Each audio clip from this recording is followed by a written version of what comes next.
No question nga ang Cebu usa sa dunay pinakalami nga mga pagkaon dili lang sa tibok nasod kundi sa tibuok kalibutan.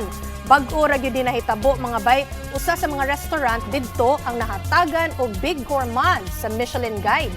Suruyan nato na sa report ni Bril Montalvo nga gikan sa News 5 Mindanao. Kung anaa ka diri sa Cebu City, dili nimo pwedeng malimtan ang gastronomic experience diri sa iskinita sa El Flores sa Barangay Pasil. Ilabi na ang sikat nga Esmen Karinderya.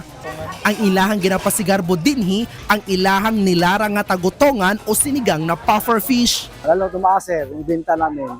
Dati, wala pa pero nadagdagan talaga. O dati, talagang itong tinda namin. Ibig sabihin, lalong lumakas. Ayaw minusi kining karinderya, sanglit baguay lang, gi-award dinhi ang prestihiyosong Michelin Guide Gourmand.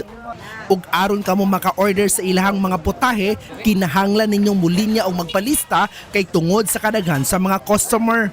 Ug ang usa ka kawan ini nga niluto, medya oras pa lang hurot dayon. Sa presyo ni ining 120 pesos kada order lang, pang Michelin na, sulit pa kaayo. Kining mag-asawa nga taga Talisay City, nilarang nga tagutongan sab ang gidayo dinhi. Yung lasa kasi niya, natural, walang ano kasi pampalasa. Natural na lasa lang yung luto niya. Tsaka dito sa amin kasi, ito lang yung nag-iisang sarap niya. Daw nahimo ng tourist spot diri sa lugar tungod sa kadaghan sa nagapahulagway. Sumala ni Tatay Junior, wala matod pa espesyal sa maong putahe. Ang iyahang unom ka dekadang dedikasyon lang matod pa sa lami nga nilutuan ang sikreto ni ini.